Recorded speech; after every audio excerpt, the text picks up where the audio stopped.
Mari kita sambut Sang Raja. Mari kita puji nama-Nya.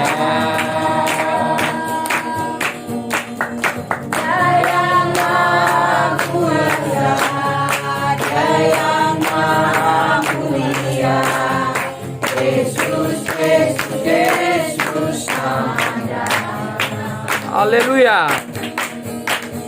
Mari kita sambut Sang Raja.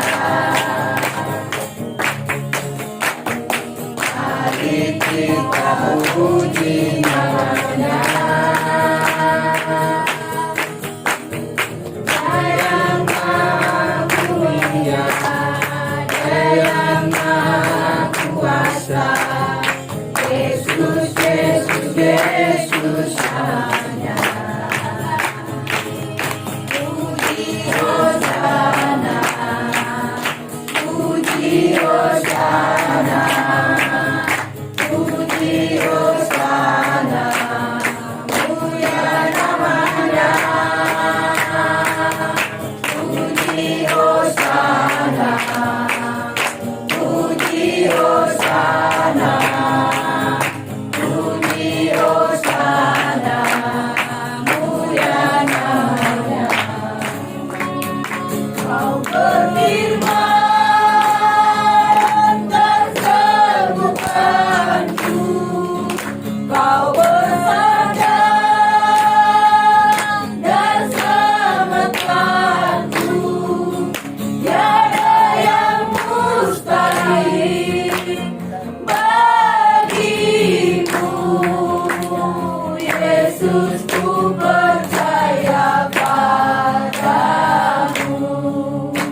Tuhan Yesus, kami bersyukur buat kemurahan, buat kasih sayang Tuhan. Kesempatan kali ini kami belajar firman-Mu.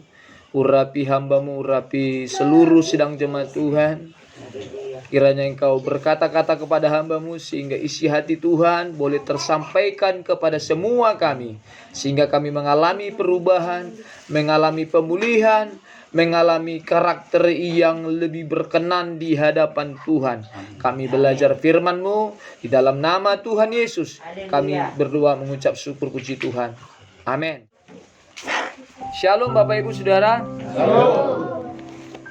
Kita terus belajar tentang firman Tuhan yang tentunya menjadi pelita dalam kehidupan kita, menjadi terang di dalam semua situasi kehidupan kita. Di minggu yang lalu kita berbicara tentang budak. Kita bicara tentang seorang hamba. Apa yang menjadi kewenangan seorang budak? Apa yang menjadi kewenangan seorang hamba? Budak atau hamba itu sama.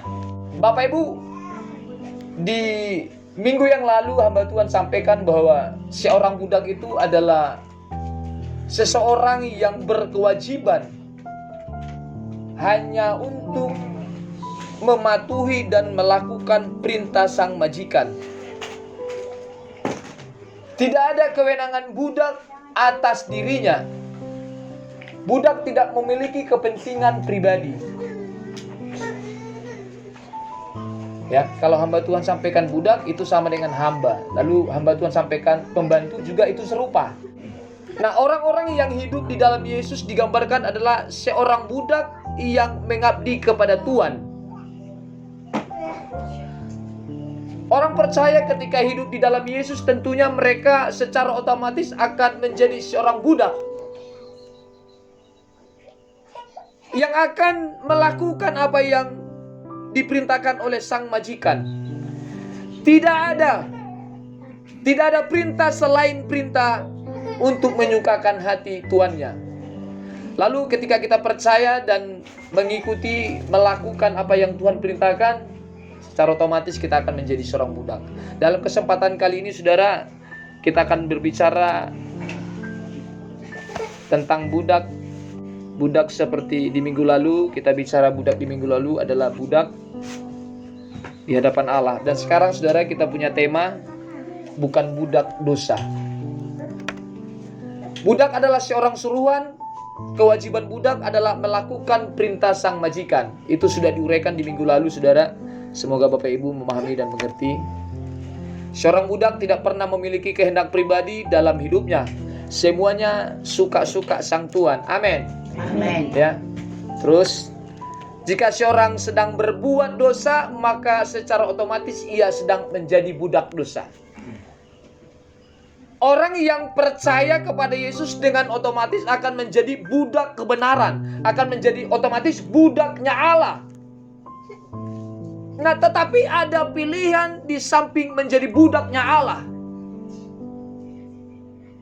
Yesus berkata bahwa jika seseorang sedang berbuat dosa, maka secara otomatis ia sudah menjadi budak dosa. Perhatikan, kalau kita sedang melakukan pelanggaran, sedang melakukan dosa, maka engkau secara otomatis sudah menjadi budak dosa. Apa yang diperintahkan dosa akan menjadi panutanmu. Dosa akan memimpin hidupmu, saudara. Jika engkau menyerahkan dirimu menjadi budak dosa, maka apapun yang diinginkan oleh dosa, apapun yang diinginkan oleh keinginan daging, maka engkau tidak berhak untuk menolak, sebab engkau adalah seorang budak dosa. Ukurannya, saudara, Bapak Ibu, sangat-sangat sensitif. Melakukan dosa, maka engkau sudah menjadi budak dosa. Ukuran juga kepada Allah adalah ketika engkau percaya kepada Kristus, sepenuhnya engkau menjadi budak Kristus.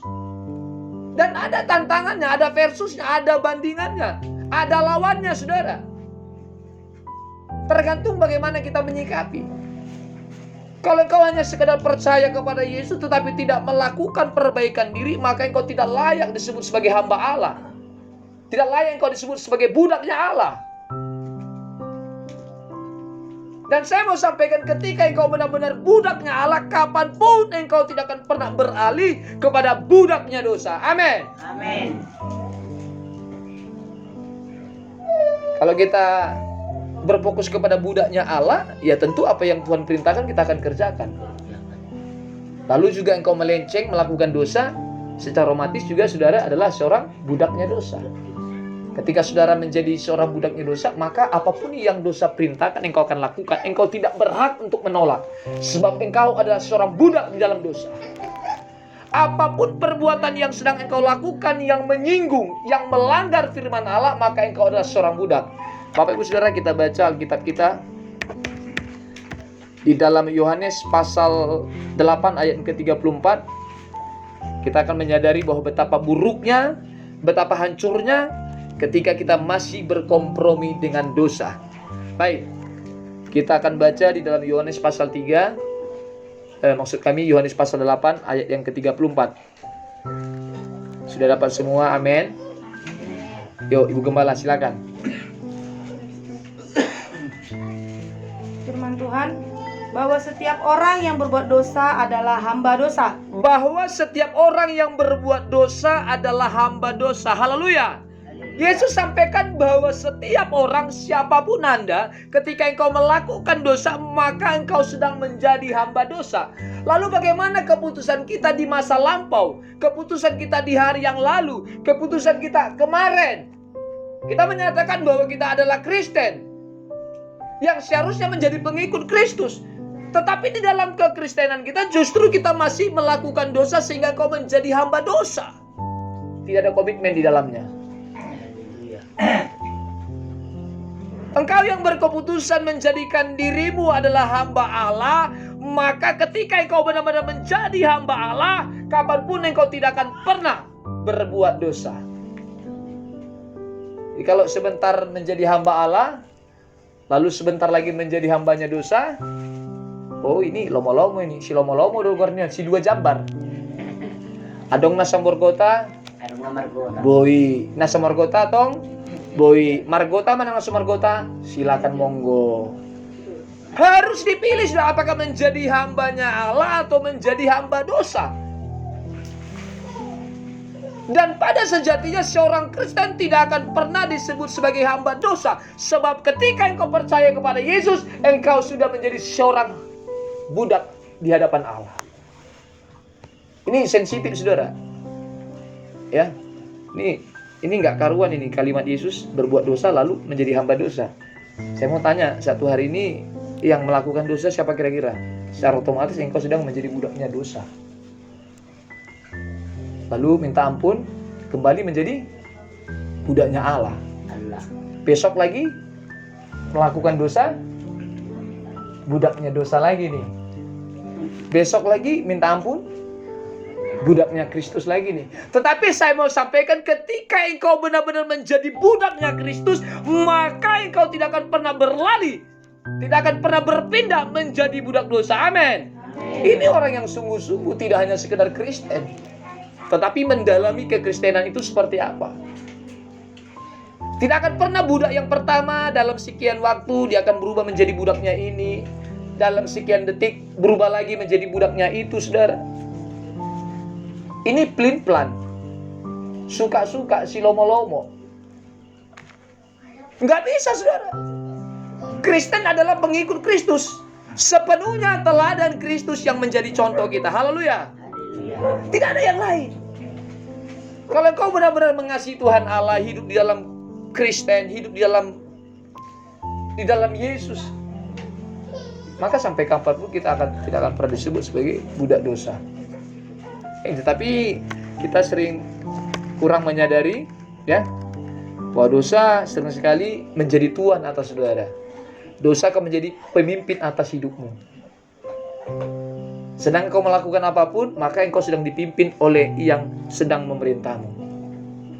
Lakukan dosa, maka yang menjadi pimpinanmu adalah dosa. Melanggar dosa, maka yang menjadi pemimpinmu adalah dosa. Iblis, keinginan daging. Dan engkau tidak akan pernah berhak untuk menolak, sebab engkau adalah seorang budak. Itu tadi kalimat pengantar bahwa seorang budak tidak akan pernah melawan sang tuan. Tentukan, engkau sang budaknya Allah atau engkau sang budaknya dosa.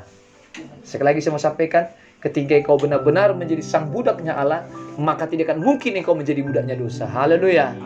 Haleluya. Dosa akan bebas memerintahmu dan engkau tidak mampu menolak. Ini prinsipnya ketika saudara mengabdi kepada dosa.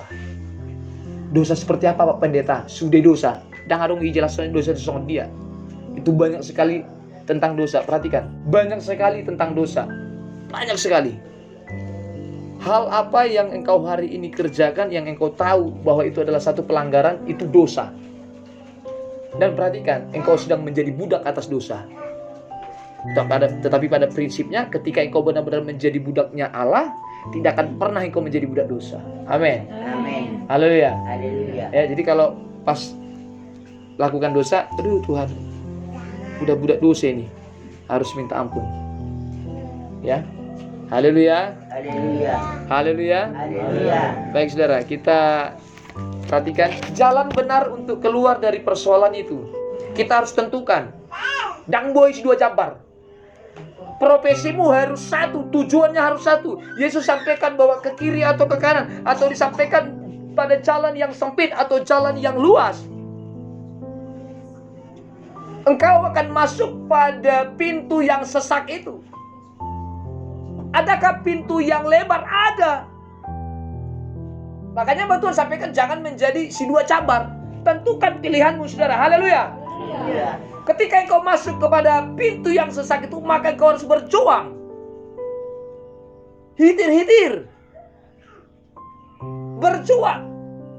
Orang Kristen hanya sekadar Kristen, memenuhi sakral gereja, memenuhi liturgika gereja, tetapi tidak hidup di dalam kekristenan yang Tuhan maksud adalah mengerjakan keselamatan, maka engkau tidak punya tujuan fokus. Ya, kita harus pelajari bahwa untuk mendapatkan jalan benar, untuk keluar dalam situasi ini, saudara, kita harus terlepas dari keterikatan dosa, yaitu menerima Kristus Yesus dengan sepenuh hati. Haleluya. Jadi arum do colmon menerima Kristus alikan sepenuh hati. Otik-otik. Ini saya mau sampaikan, otik-otik. Pakata itu pandita, songonon amang adong masalah nani. Dan sudah dihatai dosanya. Tapi saya mau sampaikan, kalau ada dosa di hatimu jangan lama-lama, itu pahias. Langsung dibereskan, tidak bisa lama-lama. Kalau lama-lama maka engkau otomatis menjadi budak dosa. Ini saya sampaikan ini kalau si Christian ini, mana Mak Christian? Si Christian minta maaf, kalau berak di sini, saya pastikan tidak ada yang mau berlama-lama di sini, betul? Betul. Mungkin di antara kita akan ambil lalu bersihkan.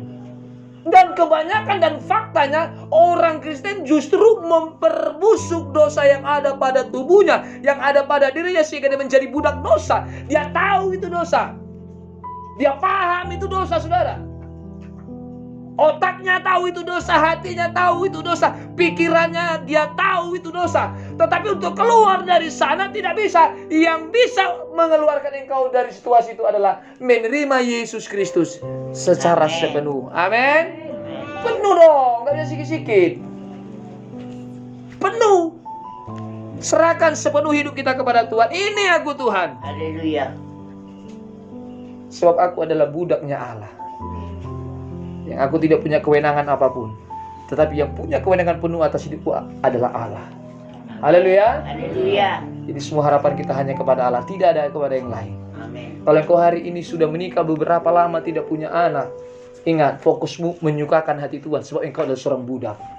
Haleluya. Haleluya. Engkau tidak punya pekerjaan seperti mereka yang punya mobil, punya rumah mewah. Tidak penting. Yang terpenting bagaimana engkau menyukakan hati Allah. Sebab engkau adalah seorang budaknya Allah. Haleluya. Haleluya. Kalau orang lain punya suami yang bertanggung jawab atas istri dan anak-anak, lalu kemudian di dalam rumah tanggamu suamimu tidak bertanggung jawab, enggak penting. Yang terpenting engkau adalah seorang budak. Bagaimana menyukakan hati sang majikan, yaitu Allah. Amin. Ini saudara boleh menjadi pergumulan, tetapi jangan sampai mengganggu pergerakan kita, perjuangan kita kepada Kristus. Terlalu rendah kerohanian saya dan saudara ketika kita mau membarter, menggantikan kehidupan kekal yang Tuhan sediakan dengan masalah kita di bumi.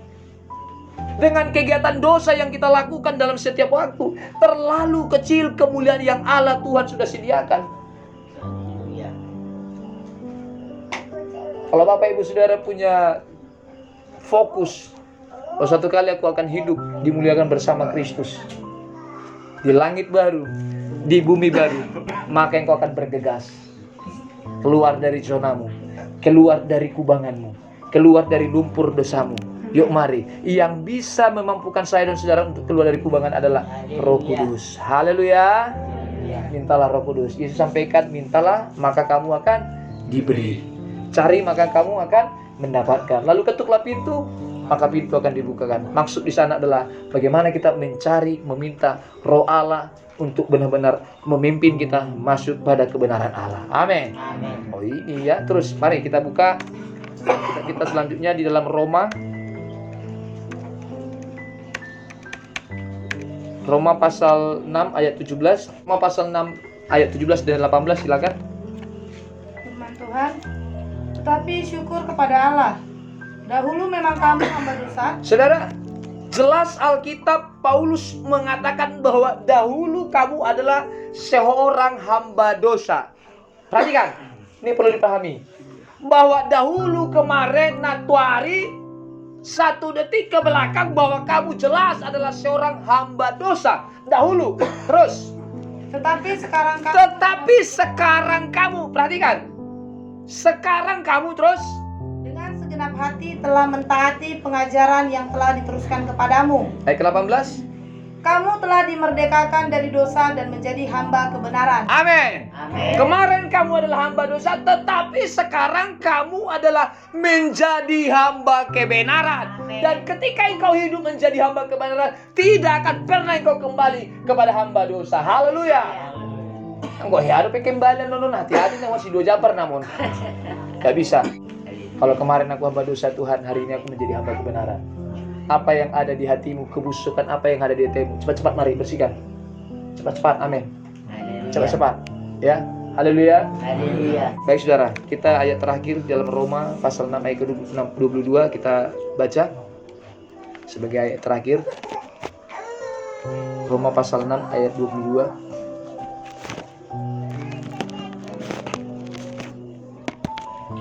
Roma pasal 6 ayat 22, terus silakan. Firman Tuhan. Tetapi sekarang, Perhatikan saudara Bapak Ibu, tetapi sekarang, terus.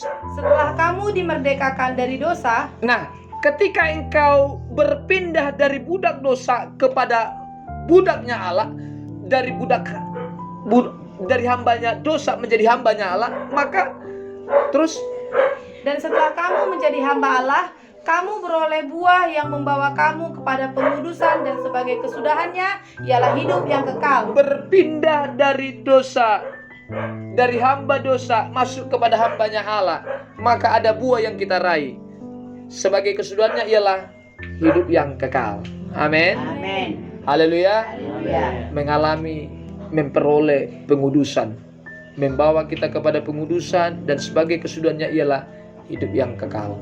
Jadi mau matian non langsung ke surga. Amin. Amin. Saya mau sampaikan, kalau sudah tahu kebenaran gak dilakukan, mati langsung ke neraka. Laki-laki yang masih suka nonton bokep, pemuda, hati-hati, masuk neraka. Banyak hamba Tuhan, dia merasa hamba Tuhan, kalau dia berzina ketahuan di tempat masa-masai, malu dong. Lalu bagaimana? Ya di kamar dia pakai handphone, dia lihat zina, masuk neraka. Orang Kristen memakai baju rohani tetapi masih melakukan dosa. Nggak harus 5 istrinya, nggak harus selingkuh, inang. Tapi dengan dia nikmati video porno, video kotor, berzina, masuk neraka. Bertobat kita, amin. Tidak bisa, kita harus bertobat, amin. Amin. Harus keluar dari zona itu, saudara. Keluar dari hambanya dosa menjadi hambanya Allah. Dan hari ini, ya, engkau adalah seorang hambanya Allah, Amin. yang tidak akan pernah kembali kepada hamba dosa. Meterai firman Roh Kudus yang sudah memeteraikan saya dan saudara bahwa hari ini nyata benar-benar kita adalah hambanya Allah, yang lalu biarlah berlalu, sesungguhnya yang baru telah datang. Amin. Kita adalah ciptaan baru. Amin. Amin. Baik Bapak Ibu Saudara, demikian firman Tuhan.